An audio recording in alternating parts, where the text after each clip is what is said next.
आपने देह कुठरिया लिखा, जो ट्रांसजेंडर पे हमने बात हाँ। की, जिस प्रश्न पे मैंने शुरुआत की थी, हम्म। तो ट्रांसजेंडर की जिंदगी की तरफ आप कैसे रुख किया आपने कि मैं इस तरफ लिखूंगी?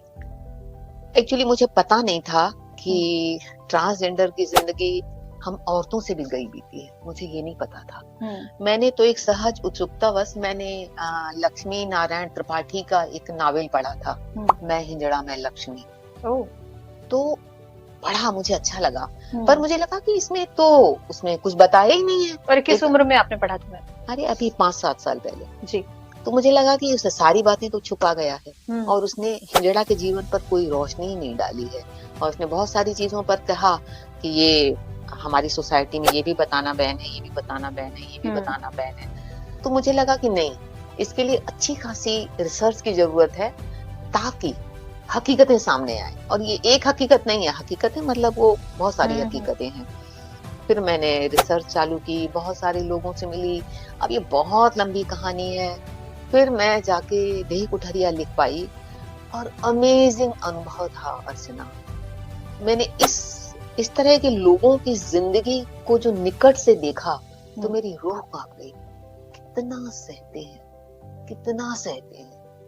क्या वो उस नारीत्व को पा पाते हैं जिसके लिए हमने देखा है आमतौर पे जो ट्रांसजेंडर होते हैं वो अपने आप को, ये मैम मैं एकदम फैक्ट पे बात कर रही हूँ, मैंने देखा है ट्रांसजेंडर्स को, 2-3 ट्रांसजेंडर को मैं करीब से जानती हूँ जिन्होंने अपने देह को सुधारने के लिए इतनी सर्जरीज करवाई है।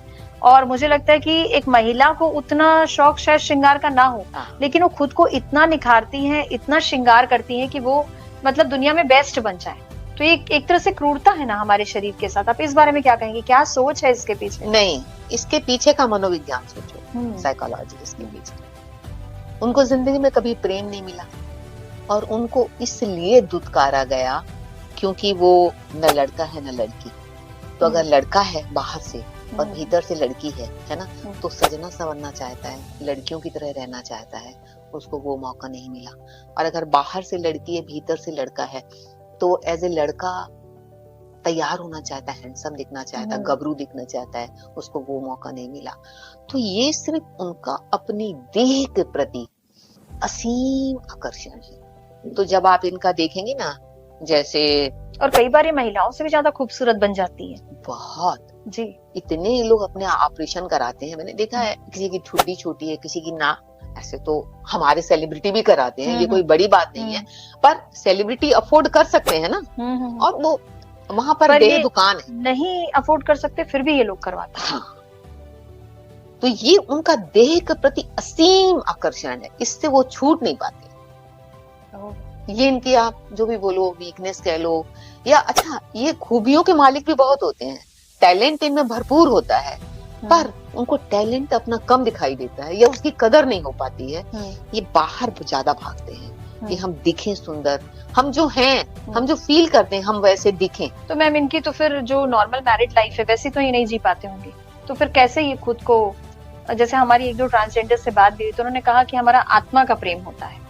तो क्या आप ये बात मानती हैं कि इस तरह से ये इस रिश्ते को आगे बढ़ाते हैं? अर्चना, इसमें बहुत सारे लूप हैं, बहुत सारे लूप हैं। देखो, आत्मा का प्रेम तो मैं नहीं मानूंगी, मैं इसको देह का ही प्रेम मानूंगी, ठीक है। अब देह में भी ये एक दूसरे से मिलते हैं, है ना। अब अलग अलग तरीके हो सकते हैं, पर है वो देह का प्रेम। दूसरी एक विवशता है एक दूसरे के साथ बने रहने की, क्योंकि किसी का साथ चाहिए, क्योंकि अकेलापन बहुत मारता है। अब बचपन से जिसने अकेलापन बहुत भोगा है ना, वो अब अकेला नहीं रहना चाहता, इसलिए किसी भी परिस्थिति में रहने के लिए तैयार हो जाते हैं। तो अकेलेपन का भय इनका सबसे बड़ा भय है।